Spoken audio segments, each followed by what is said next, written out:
Ma famille s'est moquée de moi et m'a comparé à ma sœur toute ma vie, mais maintenant, ils me supplient de les inviter à mon mariage parce que j'épouse quelqu'un de riche. J'étais presque prête à céder, jusqu'à ce que ma tante me dise quelque chose. J'ai 23 ans et je suis né dans une famille de classe moyenne composée de mes parents et de ma sœur aînée, Kelly, qui a 25 ans. Mes parents étaient des universitaires, il était donc évident qu'ils avaient de grandes attentes pour Kelly et moi. Kelly était une excellente élève, extrêmement brillante, et ressemblait à une déesse grecque. Moi, en revanche, je n'étais pas très doué à l'école, je n'étais pas aussi attirante et j'étais en surpoids. Mais j'étais très doué en art depuis mon plus jeune âge. Quiconque affirme que l'apparence n'a pas d'importance dans la société n'a jamais été véritablement considéré comme inattrayant, car j'ai subi des discriminations à cause de cela, même de la part de ma propre famille. Je trouvais acceptable que mes parents me réprimandent pour mes études, car je comprenais la raison, mais ils finissaient toujours par commenter mon apparence, disant que je ne pourrais même pas réussir à être une blonde idiote si j'échouais dans tout le reste, me comparant constamment à Kelly. Kelly ne disait pas grand-chose, mais je sentais son regard sur moi chaque fois que nous marchions ensemble jusqu'à l'école, comme si elle voulait disparaître plutôt que d'être vue avec moi, même lorsque nous étions enfants. Lors de chaque événement familial, dès que des proches tentaient de me féliciter pour mes réussites, mes parents intervenaient toujours, lançant des blagues sur mon apparence et comparant mon visage à celui d'animaux. Cela provoquait des rires gênés, car ils étaient les hôtes, mais les dégâts qu'ils me faisaient étaient irréparables. J'ai toujours pensé que c'était ma faute d'être moche, ce qui a conduit à un complexe d'infériorité sévère. Je parlais rarement à qui que ce soit ou ne participais pas aux activités scolaires par peur d'être jugé. Un jour, ma conseillère scolaire m'a vu assise seule dans une salle de classe à dessiner et m'a suggéré de participer au prochain concours d'affiches. J'ai refusé, et elle a décidé d'en savoir plus en me parlant. Elle a découvert mes problèmes et a appelé mes parents le jour même, leur demandant de m'emmener chez un psychologue, car leur critique constante n'aidait pas. Pour ne pas paraître négligent, ils ont accepté de m'inscrire en thérapie. Les années suivantes furent meilleures, j'ai enfin commencé à construire ma confiance en moi grâce à l'aide de ma thérapeute. Cependant, cela n'a pas changé les commentaires sarcastiques que je recevais de mes parents. Ils se moquaient de mon apparence, et quand je montrais mon désaccord, ils me disaient que j'avais besoin d'un sens de l'humour. J'ai alors décidé que je déménagerais dès mes 18 ans. Quand mon 18e anniversaire est arrivé, mes parents n'ont pas oublié de tout centrer sur Kelly. Kelly avait décroché un emploi de mannequin, Kelly avait été admise dans une université prestigieuse, Kelly était la meilleure, c'est tout ce que j'ai entendu lors de la fête. Seule ma tante maternelle s'est levée et a rappelé à tout le monde que c'était mon anniversaire et que nous devrions peut-être parler de moi plutôt que de Kelly. Tout le monde était d'accord, sauf mes parents, qui n'ont pas apprécié l'intervention de ma tante et sont restés silencieux pour le reste de la fête, même quand il était temps de chanter Joyeux anniversaire. Après la fête, je suis monté dans ma chambre pour pleurer. Le lendemain, j'ai appelé une amie qui m'a aidé à trouver un petit appartement. J'avais économisé de l'argent grâce à mon emploi à temps partiel, donc les finances n'étaient pas un problème. Mon départ n'a pas dérangé ma famille. Pas besoin de demander pourquoi, je ne pense même pas qu'ils aient réalisé que je partais pour de bon jusqu'à ce que je commence à charger les cartons dans la voiture de mon ami. Ils n'ont pas dit grand-chose, juste une remarque finale selon laquelle leur maison serait enfin plus jolie sans moi. Kelly, très étonnamment, m'a offert un livre qu'elle aimait en guise de cadeau d'adieu. Cette année-là, j'ai étudié et travaillé extrêmement dur, j'ai découvert ma passion pour le génie logiciel et, par chance, j'ai été admise dans une université réputée pour cela. Je n'avais pas parlé à mes parents depuis mon départ, alors j'ai décidé de leur rendre visite pour les inviter à ma remise de diplôme. Quand je suis arrivé chez eux, j'ai trouvé la porte fermée. Je les ai appelés, et après plusieurs essais, ils ont finalement répondu pour dire qu'ils ne pouvaient pas assister à ma remise de diplôme car ils étaient à l'étranger en vacances. Je pensais qu'ils changeraient peut-être d'avis après avoir appris mon admission et qu'ils proposeraient de payer mes frais de scolarité, comme ils l'avaient fait pour Kelly, mais tout ce que j'ai obtenu, c'est un « Oh, c'est super. Je suis content pour toi ». J'ai raccroché et suis allé directement chez ma tante pour l'inviter à ma remise de diplôme à la place. Nous avons discuté, et j'ai pleuré un peu à propos du comportement distant de ma famille, et elle a promis d'être là pour moi. À partir de là, j'ai déménagé dans une autre ville pour aller à l'université. 6 ans plus tard, je travaillais pour une entreprise connue en tant qu'ingénieur logiciel et je faisais des travaux de graphisme en freelance. Ma relation avec ma famille avait été presque inexistante durant ces années. Je ne recevais que des invitations aux grands événements familiaux, juste pour être moqué la plupart du temps, alors j'ai décidé d'arrêter d'y aller après 1 an. Ma tante a remarqué cela et m'a invité chez elle pour toutes les fêtes, donc on peut dire que ma famille ne me manquait pas beaucoup. L'entreprise où je travaillais était très décontractée, sans hiérarchie claire entre les employés. Un jour, notre entreprise avait besoin de quelqu'un pour redessiner son logo, alors je me suis porté volontaire. Ils m'ont demandé de travailler avec un gars du bureau que je n'avais jamais rencontré auparavant, appelons-le Rob. Rob et moi avons travaillé sur le projet pendant presque 3 mois et sommes devenus de très bons amis. Nous avons commencé à sortir après le travail, avons réalisé que c'était quelque chose de plus, et avons finalement commencé à sortir ensemble à la fin du projet. J'ai découvert plus tard qu'il était en réalité le PDG et fondateur de l'entreprise, mais cela ne changeait pas grand-chose pour moi, car pour moi, il était juste Rob.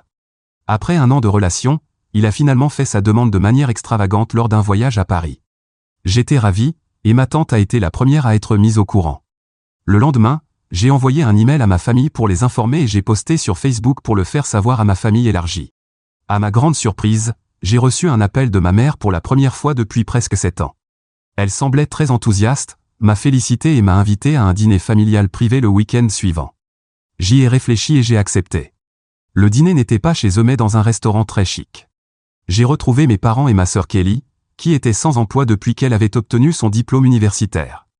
Mes parents essayaient d'être très gentils avec moi, mais je restais sur mes gardes. Ils m'ont posé des questions sur le mariage, et je leur ai dit que je n'avais pas encore de plan. C'est à ce moment-là qu'ils ont laissé tomber leur masque, et j'ai enfin compris pourquoi ils voulaient me voir. Ils ont commencé à me supplier de les inclure dans mon mariage. J'étais choqué et leur ai clairement dit que ce serait ma décision, et qu'ils n'avaient aucun droit de faire des demandes après avoir été absents pendant presque 7 ans et ne s'être manifestés que lorsqu'ils avaient besoin de quelque chose. Ils sont restés silencieux, et j'ai demandé l'addition. Je pensais que nous allions la partager, mais ils m'ont informé qu'ils s'attendaient à ce que je paie la totalité parce que j'allais maintenant épouser un homme riche. J'étais tellement excédé à ce moment-là que j'ai payé l'addition et suis parti sans même dire au revoir. J'ai parlé de tout cela à Rob, et il m'a assuré que le mariage serait exactement comme je le voulais, avec uniquement les personnes que je désirais à mes côtés ce jour-là.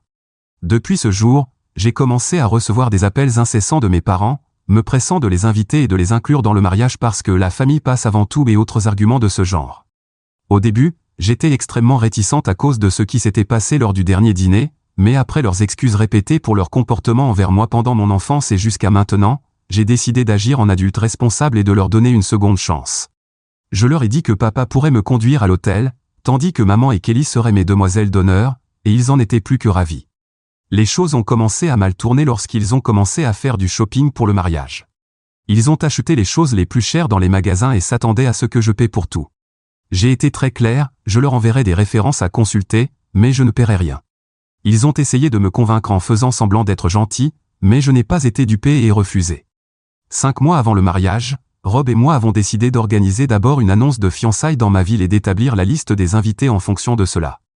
J'ai donc invité ma famille et un bon nombre de mes proches à cette fête de fiançailles. Il était bien connu que, puisque Rob était le PDG, de nombreux invités prestigieux seraient présents à chaque événement.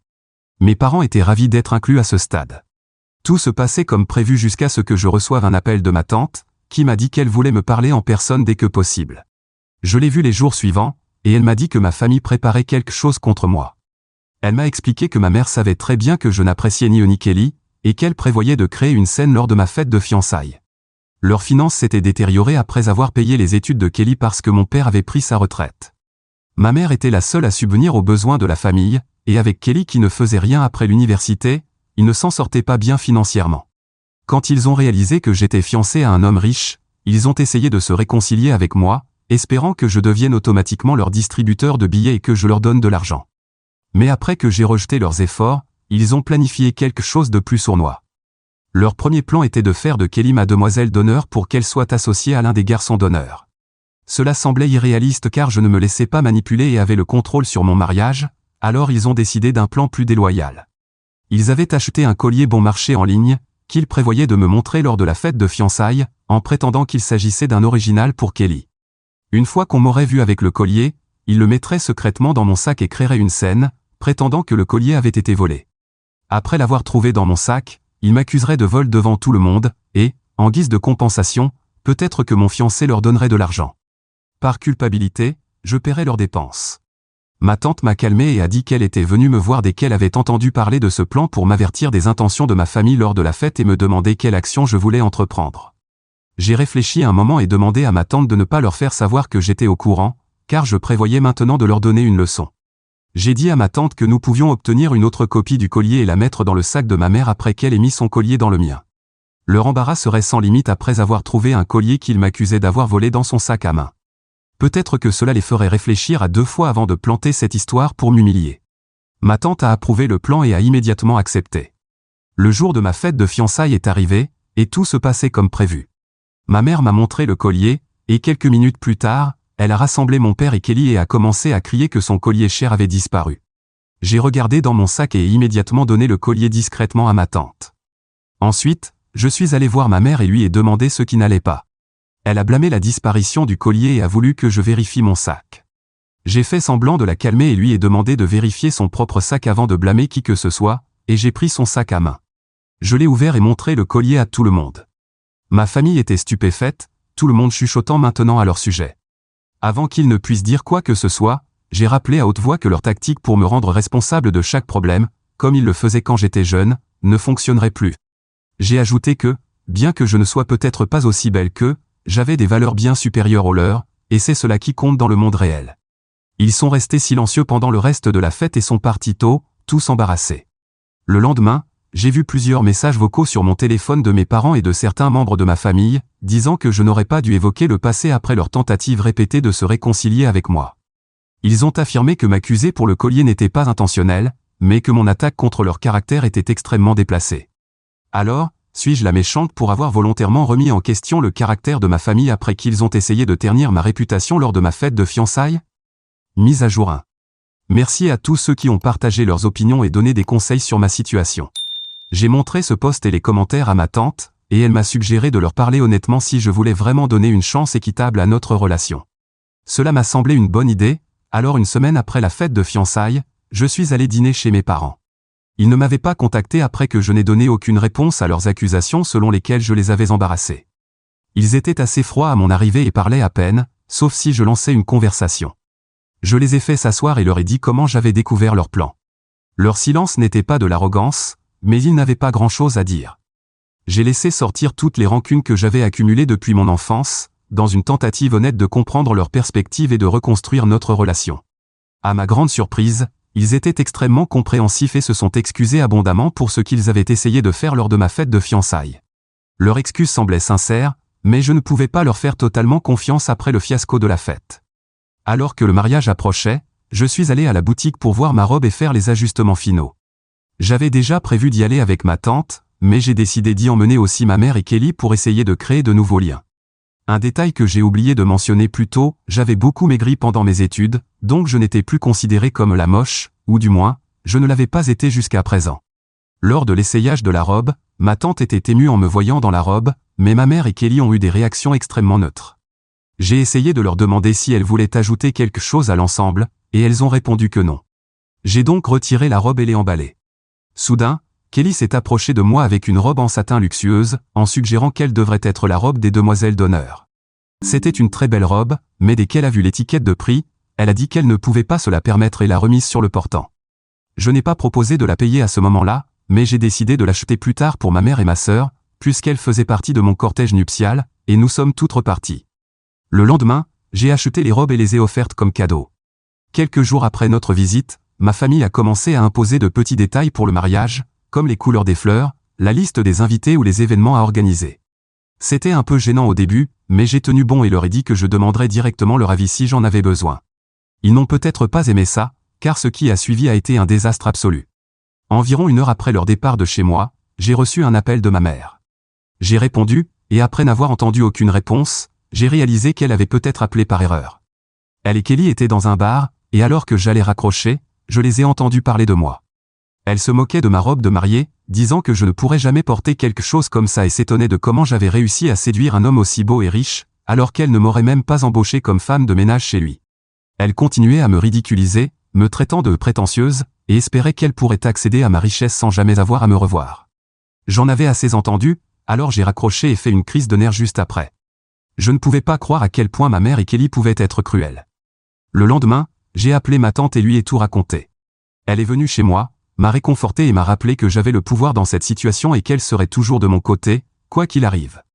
Heureusement, l'enregistreur de mon téléphone était activé pendant cet appel, donc j'avais la preuve de leur conversation au cas où elles essaieraient de le nier. Maintenant, je dois prendre des décisions difficiles, et pas sans une vengeance appropriée. Mise à jour 2. Je suppose que tout le monde avait raison quand on m'a dit que j'aurais dû couper les ponts avec ma famille lorsqu'ils m'ont attaqué à ma fête de fiançailles. Maintenant, je suis ce conseil, avec quelques ajustements personnels. Ce qui a suivi après la dernière mise à jour a été un désastre complet. Après mûre réflexion, j'ai décidé de ne pas inclure ma mère et Kelly dans le cortège nuptial, mais je voulais encore connaître la position de mon père sur tout cela. Je l'ai appelé et l'ai rencontré ce jour-là, alors que ma mère et Kelly faisaient du shopping. Je lui ai tout raconté sur ce qui s'était passé à la boutique et lors de l'appel. Mais au lieu de me soutenir, il a commencé à me rappeler de ne pas oublier ma place. Furieuse, je lui ai demandé ce qu'il voulait dire, et il m'a répondu qu'il en avait assez de tourner autour du pot avec moi, à mendier de l'aide financière alors que j'aurais dû l'offrir dès que j'avais appris leur situation. Je lui ai dit qu'il aurait dû demander directement et que, s'il s'attendait à ce que je devine tout ce qu'il traversait sans qu'il ne dise un mot, peut-être qu'il aurait dû essayer de construire une relation au lieu de se moquer de moi dans les conversations familiales et de me comparer constamment à Kelly. Il a dit que je devais me rappeler qu'il m'avait élevé jusqu'à mes 18 ans et que je ne devais pas oublier qu'ils étaient la raison pour laquelle j'étais là aujourd'hui. J'ai été horrifié par sa déclaration et j'ai finalement réalisé que cette famille n'était pas la mienne en premier lieu. Ils m'ont traumatisé et marginalisé pendant toute mon enfance, puis sont revenus en courant comme des chiens dès qu'ils ont senti l'odeur de l'argent. Je n'ai pas dit un mot de plus et je suis parti. Je n'ai reçu aucun appel de ma famille au cours des 2 jours suivants, ce qui signifiait que mon père n'avait pas raconté notre conversation à ma mère et à Kelly, et j'ai enfin eu le temps de mettre au point un plan pour les exposer. En consultation avec Rob et ma tante, j'ai élaboré un plan pour organiser une fête de célibataires, en invitant uniquement ma tante, ma mère et Kelly. J'ai organisé la fête dans un lieu privé, en installant secrètement des caméras et en leur demandant de jouer à action ou vérité avec moi. Pendant le jeu, je comptais leur poser des questions sur ce qu'elles avaient dit lors de l'appel, pour exposer leur hypocrisie si elles mentaient ou révéler la vérité si elles ne le faisaient pas. Le week-end suivant, la fête de célibataires a eu lieu. Ma mère et Kelly étaient extrêmement excitées car tout était entièrement payé, et elles se sont beaucoup saoulées. Elles se comportaient de manière très gentille avec moi, ce qui signifiait qu'elles ne savaient pas que j'étais au courant de tout. Alors j'ai commencé à leur poser des questions, avec ma tante assise à côté de moi comme témoin. Les premières questions étaient troublantes, mais dès qu'elles ont réalisé que ce que je demandais concernait une conversation privée entre elles, elles se sont rapidement ressaisies et ont commencé à mentir et à essayer de changer de sujet. Mise à jour 3. Au bout d'un moment, comme elles ne répondaient pas directement à mes questions, j'ai sorti mon téléphone et leur ai fait écouter l'audio de leur conversation. Toutes deux sont restées silencieuses, puis ont montré leur vrai visage quelques instants plus tard. Elles ont commencé à me critiquer, disant que je n'aurais jamais dû avoir une vie aussi belle, étant donné que Kelly était le prodigie de la famille. Elles ont affirmé qu'elles savaient que je n'étais pas l'une des leurs depuis le jour de ma naissance et que je le prouvais encore en jouant à des jeux au lieu de les aider financièrement. Je leur ai dit qu'elles étaient enregistrées et que si elles ne voulaient pas que la vidéo soit publiée sur Facebook, elles devaient accepter qu'elles ne feraient plus partie de mon mariage. Je leur ai également dit que, franchement, j'aimerais pouvoir les désinviter complètement du mariage, mais que cela pourrait soulever des questions sur notre relation, et je ne voulais pas attirer d'attention sur elles. Je leur épargnais donc l'humiliation. Je leur ai précisé qu'une fois le mariage terminé, je ne les reverrai plus jamais. Je leur ai rappelé de ne pas s'associer à moi pour obtenir des privilèges à l'avenir et de rendre les robes que je leur avais offertes dès que possible ou de me rembourser pour celles-ci. Ma mère et ma sœur étaient furieuses et ont immédiatement appelé un taxi pour partir. Ma tante et moi avons eu le lieu pour nous seuls le reste de la soirée et jusqu'au lendemain, alors nous en avons profité pour célébrer ce qui ressemblait à une victoire sur ma famille. J'ai demandé à ma tante si elle voulait me conduire à l'hôtel à la place de mon père, ce qui l'a fait pleurer avant qu'elle n'accepte joyeusement. Maintenant, le mariage est dans un mois, et j'attends toujours que Kelly rende les robes, car je sais qu'il n'y a aucun moyen pour elle ou ma mère de les rembourser. Mise à jour 4. Je m'excuse pour le retard dans cette mise à jour et merci à tous ceux qui m'ont félicité pour mon mariage, c'est la raison de ce retard. Je pensais que les choses allaient se calmer après avoir averti ma famille de rester discrète jusqu'à mon mariage, mais ce n'est pas ce qui s'est passé. Une semaine après la fête de célibataire, je n'avais toujours pas reçu les robes que j'avais offertes à ma mère et à Kelly. Cependant, je ne voulais pas provoquer de drame si proche du mariage, alors j'ai décidé de m'en occuper plus tard. Ce jour-là, ma tante m'a appelé pour me demander de regarder Facebook. Toute ma famille s'était retournée contre moi, publiant une énorme diatribe en 5 parties sur Facebook, affirmant que je les torturais depuis que j'avais de l'argent. Ils ont inventé de nombreuses histoires et ont même évoqué des erreurs de mon enfance, de petits tours que les enfants font, mais qui étaient présentés comme malveillants simplement parce que c'était moi qui les avais faits. Ils ont conclu leur publication en demandant l'aide de tout le monde parce que, soi-disant, je les faisais chanter pour obtenir de l'argent. Ma tante a laissé des commentaires disant qu'ils mentaient, mais comme prévu, tous les commentaires en ma faveur ont été supprimés. De nombreuses personnes ont critiqué mes parents pour avoir discuté de mon enfance de manière aussi honteuse, mais leur seule réponse était qu'ils avaient tout enduré et ne s'attendaient pas à ce que les autres comprennent.